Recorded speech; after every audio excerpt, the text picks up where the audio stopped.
All right, let's compare these cards. So my Sure. hard take here is, as it stands, I think All Out's kind of a weak card by comparison to normal AEW cards. I will say I am a fan of MJF versus Mark Briscoe. I don't necessarily know if it's a big time pay-per-view main event based on the way that Mark Briscoe is generally booked. And I think the title match is weak, man. It'll be a good wrestling match, but if there was no pay-per-view on this cycle, it would be a Dynamite main event. Mm-hmm. And honestly, like, we're assuming it's Kyle Fletcher. I mean, they haven't announced it yet. I guess after Collision, it's obviously pretty clear that it is. But again, that's Collision, which Yeah, it not is anybody not watched. So official as far as yeah, I can tell, but it just looks like it's yeah, leaning and that was more that certainly way. the impression that you had after Dynamite, that okay, they're going to do that. I mean, the problem is that the build before this was to Mark Briscoe and Kyle Fletcher. MJF's, honestly, until Saturday, I didn't even think he was going to be on the pay-per-view. And then, now he interferes in the main event on Saturday and he's going to be wrestling Mark Briscoe. So yeah, like you said, that's a cool match. And they've certainly been building it for months. In some ways, it might be the most anticipated match on the show.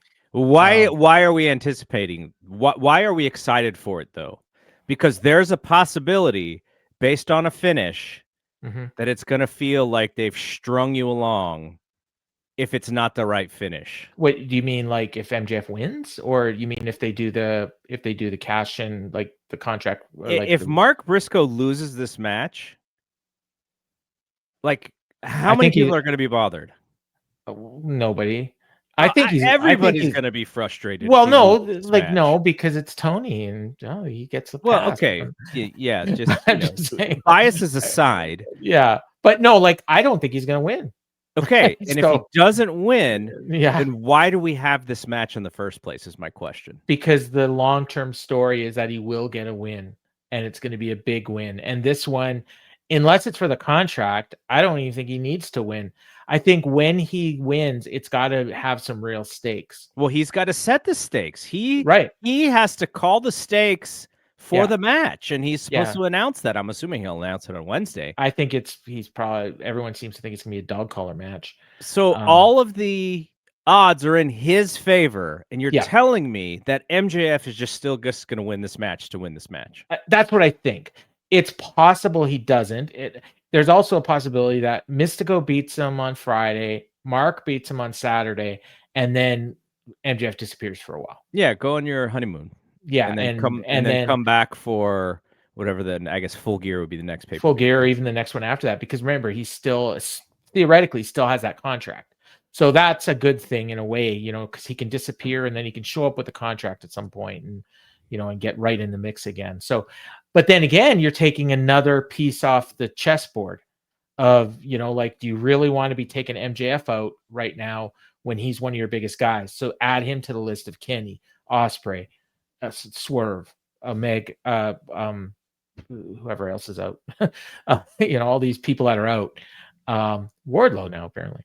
Not that he's in that same mix, but yeah. So, but I don't know that when you ask, like, your key question is, I think the reason that it's most look forward to is because we know it's going to be a great match. It's going to have a lot of heat, and and they've had great matches before. So, like, this card on paper, like, there's not a lot of juice behind a lot of these matches, but I mean, AEW always has very good in-ring, and I'm sure that this show will be no exception to that.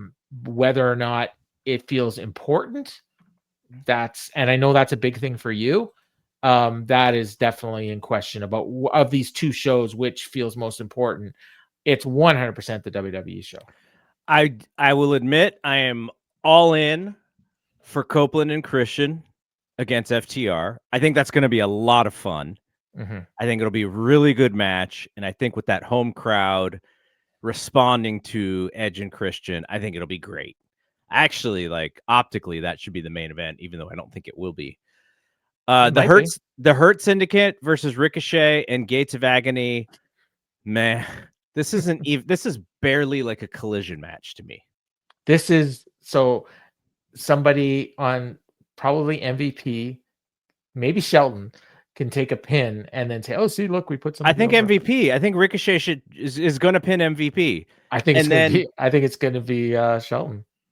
you think Ricochet going to pin Shelton? Yeah, because I don't know this, but I feel like Shelton. I heard. I think Dave reported he signed a 3-year contract, and the time frame for Bobby and MVP wasn't as clear. So it may be that Shelton's the one sticking around. So maybe he actually is the one that puts somebody over. And meanwhile, Bobby gets to be in AEW for a while, collect a lot of money, and never have to get pinned. Well, we'll see. Yeah. Mercedes, Yeah, that match is like, yeah. Mercedes and Riho. I know there are a lot of Riho fans. I'm one. I'm like, okay, so this is just another notch on Mercedes's belt. There's no story here. She's not losing. This is just contender du jour, and we move on. So, I mean, to be fair, this was one that Mercedes wanted a year ago. Okay, and they were she's even not setting it the up. booker, though. Like, come on. No. I hate it when people use that excuse. Well, no. But what I'm saying is they had set it up, and then Rio got hurt. So what Tony I don't even remember when they set it up. When did they set it up? It was on her first show. It was on the very first show. Yeah, the Big Bang from Boston or whatever the hell. Right. Yeah, she was still around at that time, and then she got hurt right away. They were going to do that match back then. So what Tony does is when someone gets hurt, they come back and they just jump right into wherever they were. They've so many women. I know. Who could use an opportunity like this in their current storytelling. So that's what I would, not that I have anything against Riho, but we know the Riho story. She's going to be around, then she's going to be gone, she's going to come back, then she's going to be gone again. That's just how the story has been. So yeah, like I'm sure the match is going to be good. It's going to be weird because Mercedes isn't usually like towering over her opponents. So that'll be interesting. So Moxley and Darby is now a coffin match. Yep. Great. And again, to me, optically, I'm like, John's the babyface to me. Like, I don't. Ever since Darby came back, I think they've just flubbed everything. They save him for the one spot in these matches where he can attack somebody on the Death Riders from behind. He, again, like we said with the Gabe Kidd thing, uses ether and to knock him out, and then drags him in a body bag on the cement. Like, that's jackass stuff to me. That's not necessarily what I want to see in pro wrestling. You know, maybe my 15-year-old stepson would have thought it was cool, but he would have probably thought it was just fake because it's wrestling anyways. I don't know, man. I'm not into Darby at all right now. I just think the entire character is so... there is no pro wrestling storytelling in getting him over in this against all odds thing, which is how I think it should be. It's like he sneaks attacks everybody, and he's the one on top, and he's the one who's sending everybody home like he's, this monster. But it's all cheap stuff to me. Like, there's no heroism in his story right now. So I don't know. I find it to be pretty bad, actually. Pretty bad storytelling for his character. Yeah, I'm not super into this at all. Like, when I say that it's looked forward to, I'm trying to judge what other people will think based on what I hear and read and see. For me, it's just like, yeah, I've been knowing this match was coming, and I'm not really all that interested in it. I expect we're going to get a lot of run-ins and maybe Eddie Kingston, because they hinted at his return on Saturday. So maybe he's going to thwart like Claudio from interfering or something like that would be my guess. He's not going to hurt. Like, he'll stop people from helping Moxley. He won't like help Darby necessarily. But I thought he was there for Big Bill, man. Big Bill called him out. That's just a squash. Poor Bill. I thought he was talking about Jericho. He's talking about like the big loudmouth that never shuts up from New York. And he's Eddie. I'm like, oh, okay. Okay, so the rest of this card, as of right now, they will add more. We mentioned MJF and Briscoe, and then this 4-way: Tony, Jamie, Chris, and Tekla. And the silly thing about this is all Tony's doing. Like, she wants to go against all odds, 4 against 4, 4 women in the ring at the same time. That was kind of dumb to me. Yeah, because she didn't want Tekla one-on-one. She's scared of her, so she added Jamie Hayter so she could pin her. No, I'm just kidding. I would have liked these matches to be split up. Yeah, It's not me like too. they won't have time. Yeah, I'm not really that interested. I would have been way more interested in Tony versus Tekla one-on-one. Yeah, me too. All right, so just looking at the WWE show, there's not a lot that is actually set yet. We have a lot of ideas of where we think that they're going, but so far, Io Sky versus Stephanie Vaquer, that as far as a one-on-one match, I'm as interested in that as I am in anything on this AEW show, and this is like probably going to be like 4th from the top. And then we have Cena and Lesnar, which whatever. That's not for those of us who have been watching incessantly. That's for possible casual viewers. Just the name of Brock Lesnar. I'm kind of hopeful that they do some promotion on the UFC show for Brock, to get those people kind of interested in this. Yeah, they got a big show coming up this weekend, so they could. And then, Cena's going to take a lot of crazy bumps. I just hope he doesn't hurt himself. Yeah, I'm curious how this is going to go because the last couple Cena matches that we've had, and he even had one on Friday with Sami Zayn. They've been like long and back and forth, and Cena's looked actually really good in the ring. And I don't think this match will be like that. I can't. If it goes more than 10 minutes, I'd be surprised. How many suplexes, F5s and suplexes and attitude adjustments? Like there should be an over under if we combine all of those moves. How many of them are there going to be? I mean, there might be. I was going to say 20. So yeah, if we set the over under at like 15. When I used to do the ROH recaps for F4W, I had every time the Bucks wrestled, I had a super kick counter, and it was part of my gimmick. And I would put it in bold on the matches so you knew exactly how many. I think the most I got over 60 one time. Wow. Yeah, that's pretty good. Yeah. So I guess some of the other matches, and we'll save the AJ one for our last topic on this show.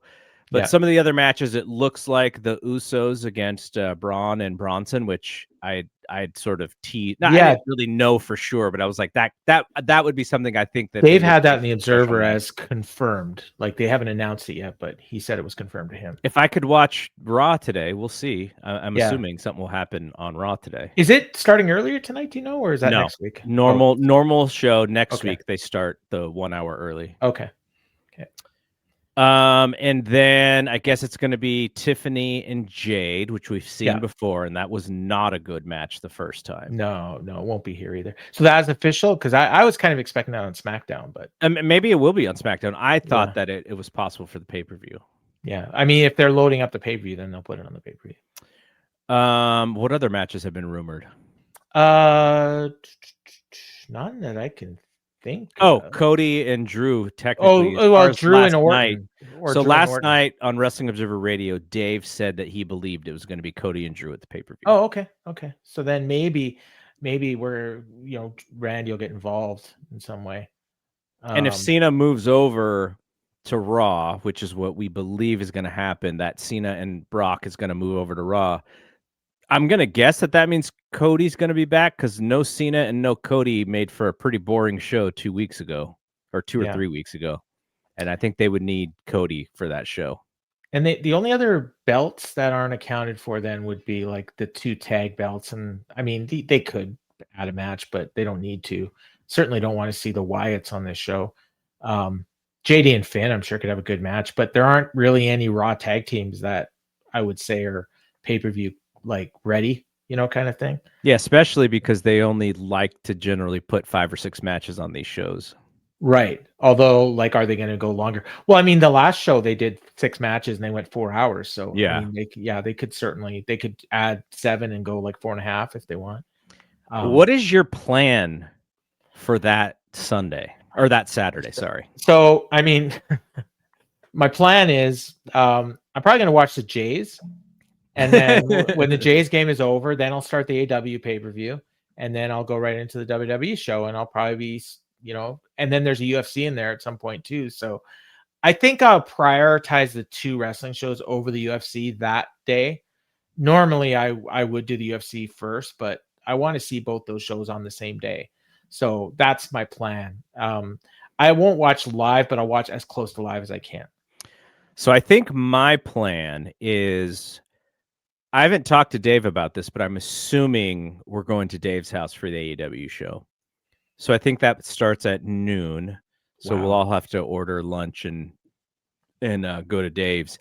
And then, so I'm assuming that show will bleed into the WWE show at least an hour. So I'm guessing 5-hour show for AEW. And I'm going to have my phone or my iPad with me so that I can, because I want to kind of see what the counter programming move is for WWE, because I'm very interested in what they open with. Because what they open with will tell me if they think that they could actually grab viewership or not. They may not be able to, because pay-per-view is a little bit different. Yeah, like once you've paid your money, and like I don't even know why they care. Like, but think about it this way: is you could see people hit pause on their television, and go over to the WWE show to see what's going on, or do like me and you have both screens. Like many people have multiple TVs in their home. Unless they tell you ahead of time, okay, we're going to open with CM Punk and AJ Lee against Becky and Seth, so you don't want to miss it. You want to tune in right at the start. You could have some people that are kind of, maybe I want to watch both.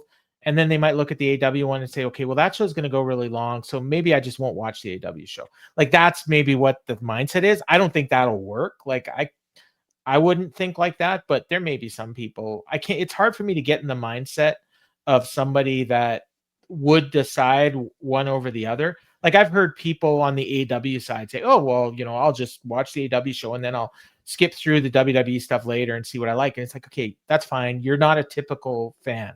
Like, you're an AEW homer that puts up with WWE sometimes. Yeah, just because you want to see what everyone else is talking about. Right. But it's not like you're into it. Whereas like the people that are into WWE that are like, can't wait for the show, it's like, in some cases, they may not even be aware AEW has a show on the same day. You know what I mean? Like, it's hard to understand the mindset of a fan like that because of how deep in the bubble we are. But I think like for Edge and Christian against FTR, like that's the kind of match that is going to grab the attention of some WWE fans. Mm-hmm. That's maybe the only match on the show that'll do that. So yeah, like but I think for the WWE stuff, yeah, they're putting their best foot forward for sure. And I mean, we'll talk about it in a minute, but that angle couldn't have gone better for, AJ and Punk against Seth and Becky. Without the competition, if AEW was running unopposed on their own Saturday, what would 110,000, maybe a little bit less, would be kind of the idea for that show? Yeah, I mean, I would probably say 120, but that was Dave's over/under for Forbidden Door. I think was 120. And what they end up, was it 118 to 120 or something, or what? I don't remember what they did. I think Forbidden Door did like whatever Double or Nothing did. Was it like 140? Oh no, is that 132 to 140 or something like that? I remember there was like this weird range. Okay, yeah. So yeah, I would think All Out would be a little down from that. Maybe... I do wonder if Tony could figure out how to do a 6-week delay between shows. I think the builds are just so much better when he has more time. However, sometimes he still just books everything at the very last minute. But it does feel like having an extra couple of weeks of TV allows for the AEW fans to kind of like, oh man, I'm kind of anxious for another pay-per-view. This one is only 4 weeks, and I do not feel like there is a necessity for another AEW pay-per-view outside of this one match with Edge and Christian tag team. Well, and part of the problem with that is because the way that he booked, like when Forbidden Door is over, you should know what the next show is going to be. Like, for the most part, you should say, okay, Hangman's going to be fighting this person, Tony's going to be fighting that person, Mercedes going to be fighting this person, and you had no idea. Whereas when the Clash was over, you knew what the matches were going to be. You know what I mean? Like, by the way, I will say I don't think it is necessarily time for another WWE PLE either. They just have more stuff that they can throw at a monthly cadence than AEW does. You say that, but I'm like ready for it now. Like I want that show to be this weekend. Like so that's how much I'm into Wrestlepalooza. Is that like I can't wait for that show, and I can't remember the last time I thought that about a WWE show.